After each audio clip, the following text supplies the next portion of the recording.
Si Dwayne. Neil? Balak naman yung nakawin yung gambling payola ni Don Pedro. Susugurin nila yung warehouse sa Villalobos?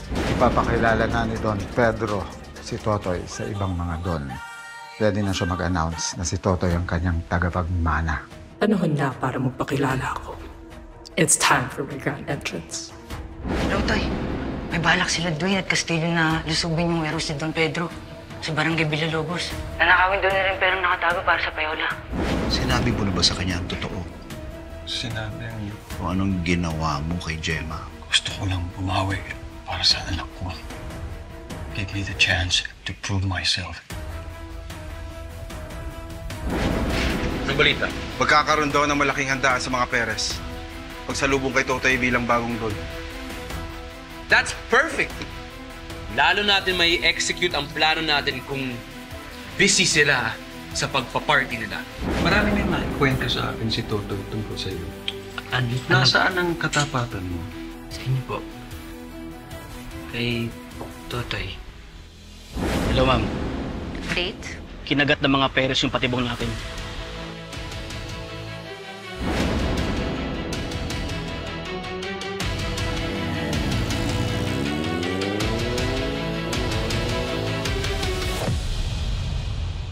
Sa nakikita ko, dito papasok ang puwersa ni Amber at ni Dwayne. Pero hindi na sila aabot sa loob dahil nandito lang tayo sa labas. Dito natin sila huli. Si Doña Ruby. Don Silvio. Habang nangyayari to, may sumusugod na sa mansyon ni Don Silvio para hulihin silang lahat.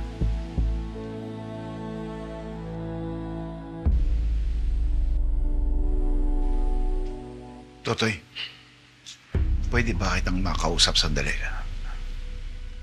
Sige po, Chong Father. Ngayon, Chong Father.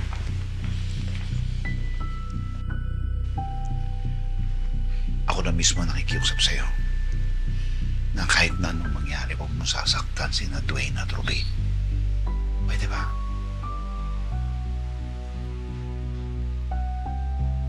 Alam mong hindi ko mapapangako to. Lalong-lalo na kapag lumaban sila. At bakit mo hinihingi sa akin to? Kasi hindi ko gusto ni na Alan at Gemma na ilagay mo sa sarili mo mga kamay ang batas.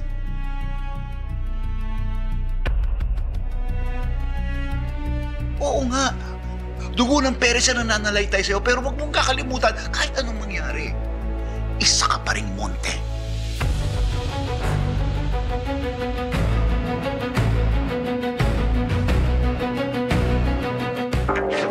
Isa puso ang pagkamandirma.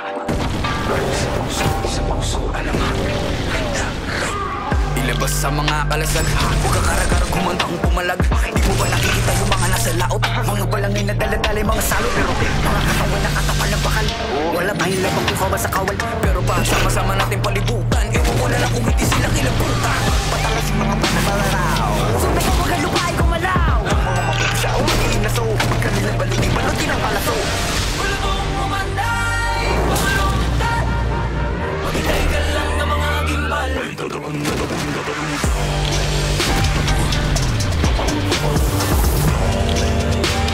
Susunod ka kahit nakapagulong. Dahil puso man dirigma, di papakutsa, di papapugo. Puso man dirigma, di papakutsa.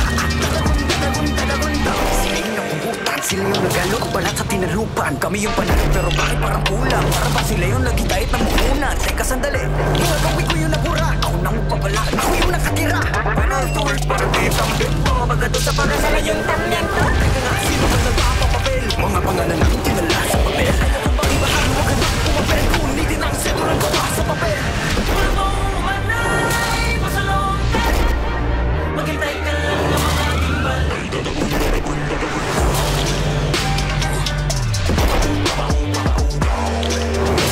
Nagsusungaw kahit napabulong. Dahil puso man dirigma, di papakutsa, di papapugo. Puso man dirigma, di papadigda. Dami mga buhay na wala sa pagkapi. Mga bayan hindi mailibig mga labi. Pero may dalawang labi lang nakabuko na miti. Pagdating ng bukang liwayway sa wakas ay nakakiwa wagayway na rin at na. Buong bitong hindi sa ngara. Sa wakas tayo rin nakasangara. Pero di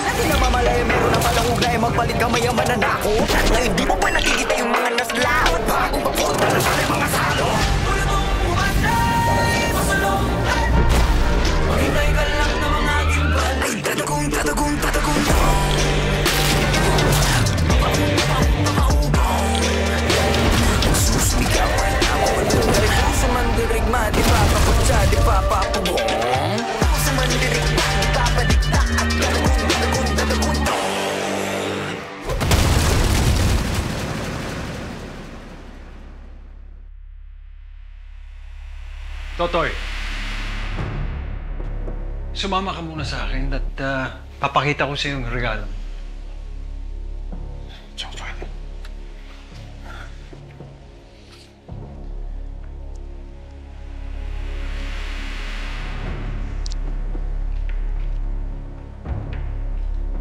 Lahat ng nakikita mo rito ay para sa iyo. Don Pedro, sobra-sobra po ito. Lahat ng bagay na ito ay simbolo ng karangyaan at kapangyarihan. Dalawang bagay na kailangan mo, lalo na pag ikaw na ang pinuno ng pamilya Perez.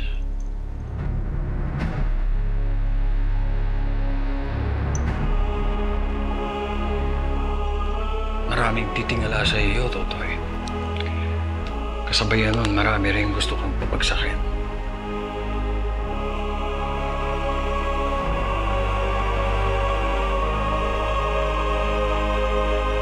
Kaya dapat ipakita mo sa kanila kung sino ang nakaupo sa trono.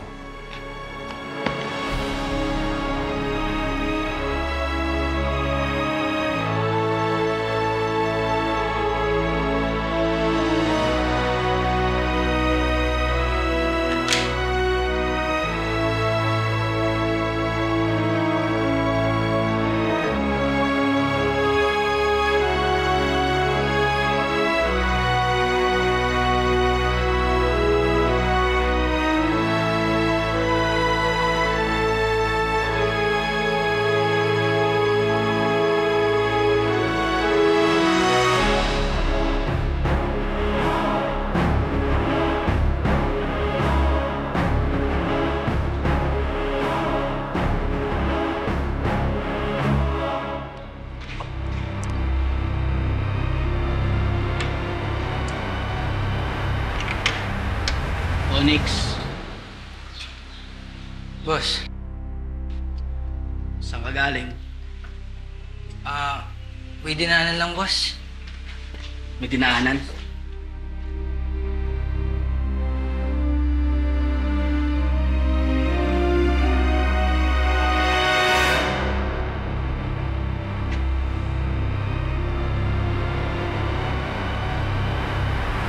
Pala, Onyx.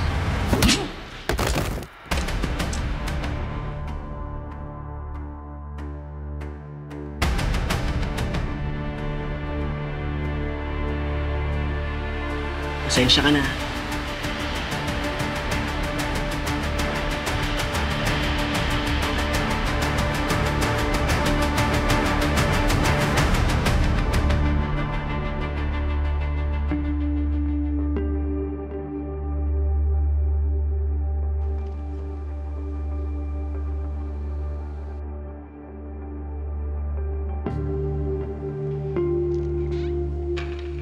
Nakakapanibago ba ang lahat, anak?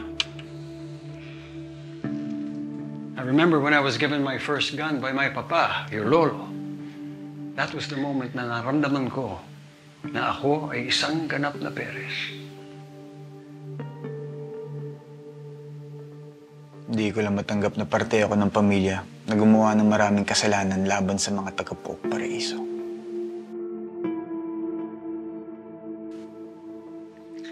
Dahil sa idwaanyo ng mga Kastilyo, maraming buhay ang nadamay at namatay. Mga inosenteng tao. Naiintindihan kita, Totoy. Ganon din ako noon hanggang sa ipaliwanag sa akin ng lolo mo na tayong mga Perez ang tagapagbalanse ng kapangyarihan sa Pook Paraiso. At paano naman nangyari yun? Kung wala tayong mga Perez, maghahari ang mga sakim na pamilya tulad ng mga Castillo, mga hayop na gusto lang gatasan ng bayan para sa kanilang kapakanan. Anong pagkakaiba natin sa kanila? Kung pumapatay rin tayo, para makuha natin yung gusto natin. There's an old saying, anak, if you want peace, prepare for war. Gusto mong protektahan at tulungan ang mga taga-Pook Paraiso sa mga kagaya ng mga Castillo. Huwag kang matakot mabahiran ng dugo.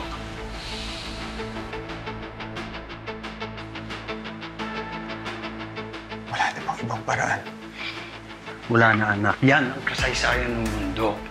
And the sooner you understand that, your future, the future of this family, will be secure.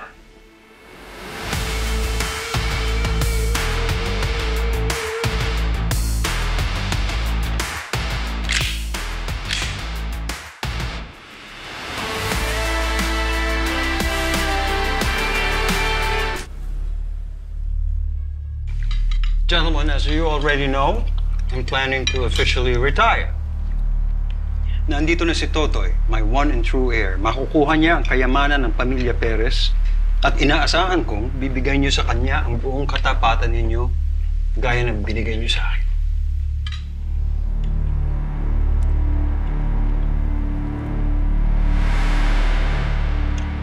May problema ba? With all due respect, Don Pedro. Pero, paano ka nakakasiguro na kayang ipagpatuloy ni Totoy ang mga nasimulan natin? Kini-question mo ba ang desisyon ko, Don Paco? Totoy Bato, the future Don Alan Perez, is my flesh and my blood. And he deserves the respect and loyalty you have given me. Hindi na dapat pinag-uusapan kung susunod kayo o hindi. Tama po kayo, Don Pedro. Maasahan niyo po ang katapatan namin. Susunduin namin si Totoy. Alang-alang lang sa respeto namin sa iyo, Don Pedro. Pero sana lang ho, alam niya ang kalakaran sa mundo natin. At alam niya ang pinapasok niya. Rest assured, gentlemen, Totoy Bato will be ready.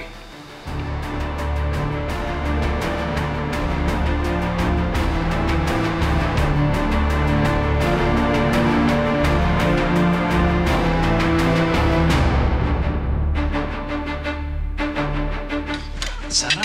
Si Popoy. Ito, hotdog, Don Pedro, ha? Mas madami pa tong almusal natin kaysa sa natsuben na to. Good morning, anak. Tara, sabihan mo kami mag-almusal.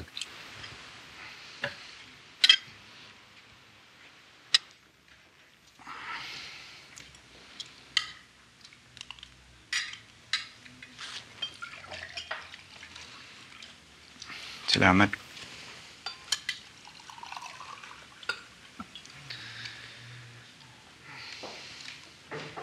Bricks, paabot nga nung itlog. Ito, kailangan niya ng protein. Protein. Bigyan mo doon, Bricks.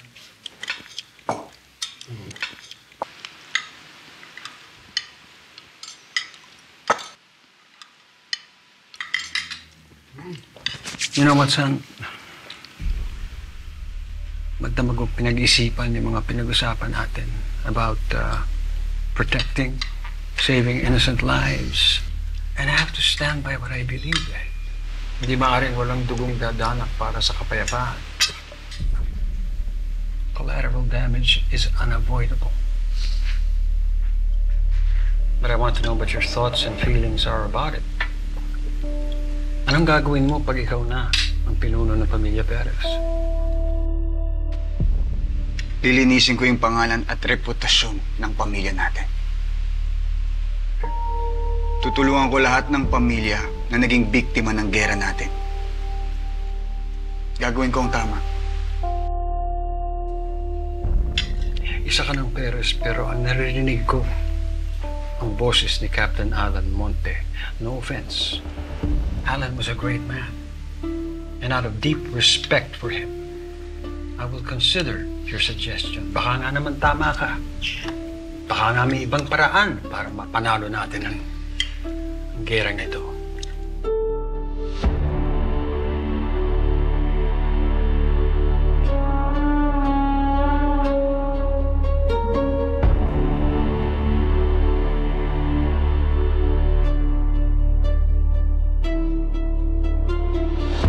Anak.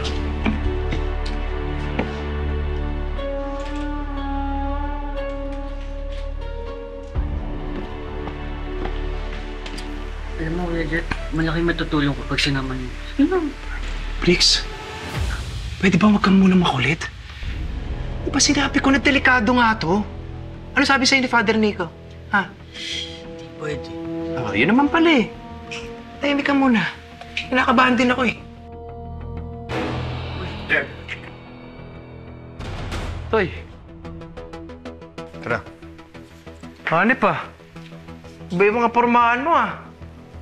Gwapo. Kaganda ng mga baril. Oh. Looking really sharp and dangerous, son. Wawakasan mo na ang kasama ni Doña Ruby at ng mga Castillo. Hindi madali ang gagawin niyo. Kailangan mo mag-ingat. Oh, nakapwesto na kayo. Good. Hintayin niyo yung udyat ko bago kayo sumugod, ha? Okay. Nakapwesto na ang mga tauhan ko sa Castillo Mansion. Inaantay na lang ang aking go signal. Alam mo, anak, siguro kailangan samahan kita. Medyo nag-aalala ako para sa iyo, eh. Don Pedro, mas kailangan ka dito. Para walang maghinala sa plano natin. Tandaan mo to, anak. Kailangan mong mabuhay.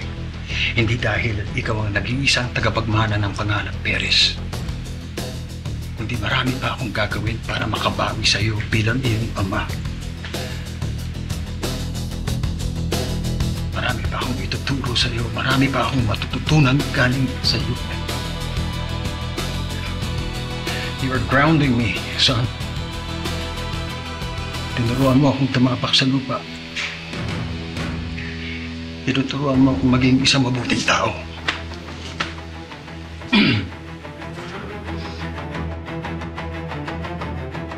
Kaya ko na po yung sarili ko. Tara. Totoy! Tara! Totoy, sandali! Tsaka, Father. Huwag mo sana kakalimutan yung pinag-usapan natin.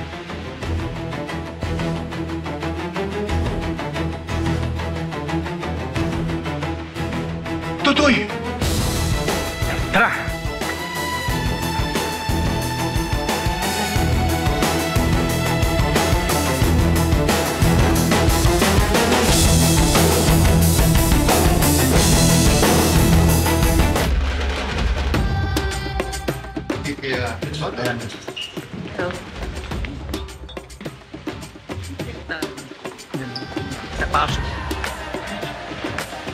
Excuse me, the beautiful Lady Pearl. Thank you sa invitation. Thank you for coming. Miss Pierre, how are you? Thank you for How are you? Please come in, enjoy. Yeah.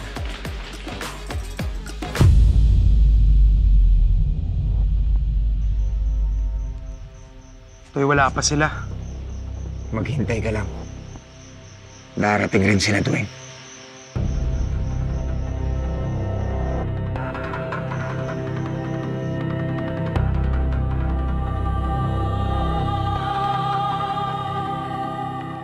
Sir, hindi pa ba tayo susugod? Nandun lang sila sa loob. Hindi. Hihintayin natin yung go signal ni Don Pedro. Hello, everyone. Please take your seats. Thank you all for coming to our special occasion. Tonight, we celebrate the return of my son, Totoy Bato. Now, you remember him as that scrappy little kid, medyo madungis, pag-alagala sa bayan natin. Uy, Toy! Wala pa sila, oh! Parang may mali.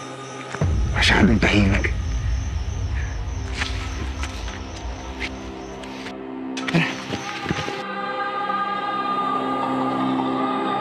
Pero nakilala siya sa pagiging matapang, palaban, at matulungin sa kanyang kapwa. Let us welcome him into our world. Let us celebrate my son's homecoming. We have a lot of food, a lot of drinks, and entertainment, and joy.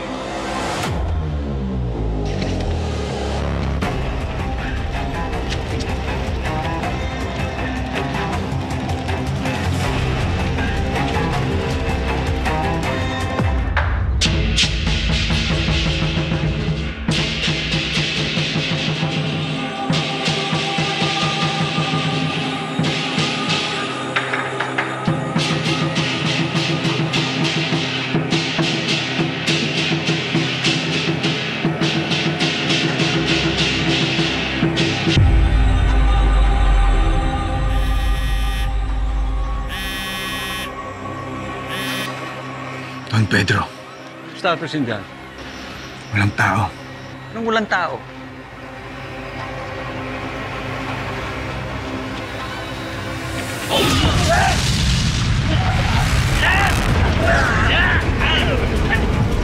Hoy! Okay ka lang!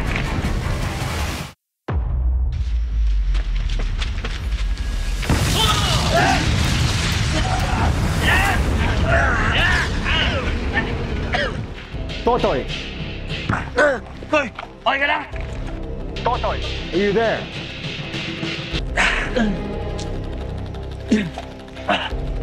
Tara! Nasa etap tayo! Ano? Bumalik na kayo dito. Kikilos ang mga tao ko. Get back here now! Ano yan, Toy? Tara na! Kailangan natin bumalik! Tara, tara!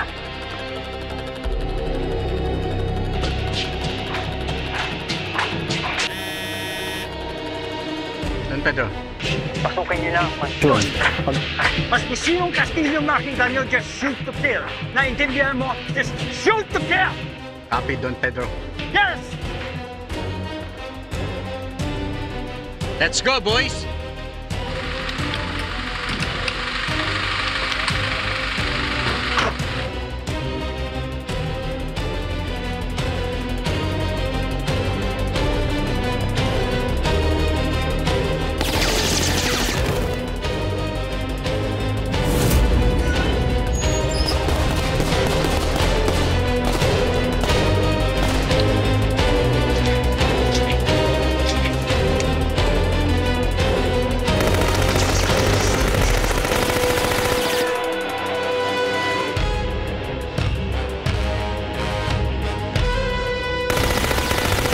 Sige lang. Magpatayan lang kayong lahat dyan.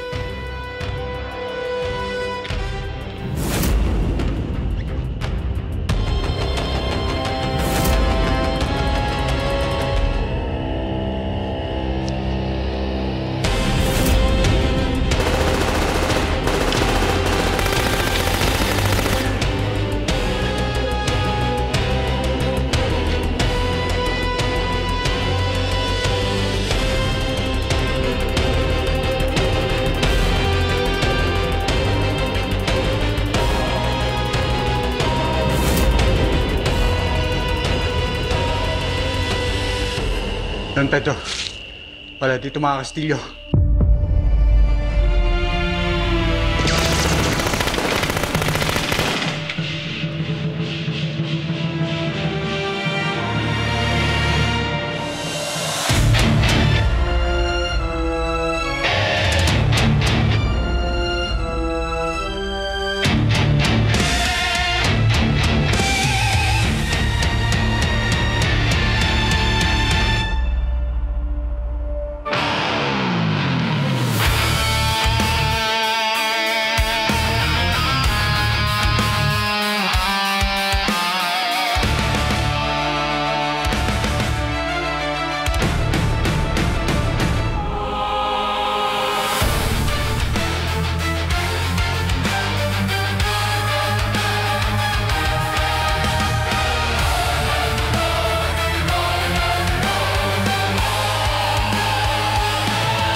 Dahil puso man dirigma, di papakutsa, di papapugo.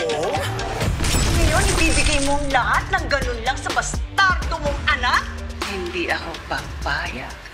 Buong buhay ko pinaghirapan na maging worthy para sa'yo. To be able to say I'm worthy of the name Perez. Para na maging proud ka. Hey! Baba!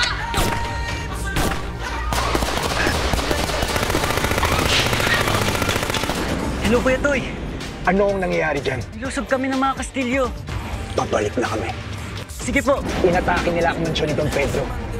Di papakutsa, di papapugo.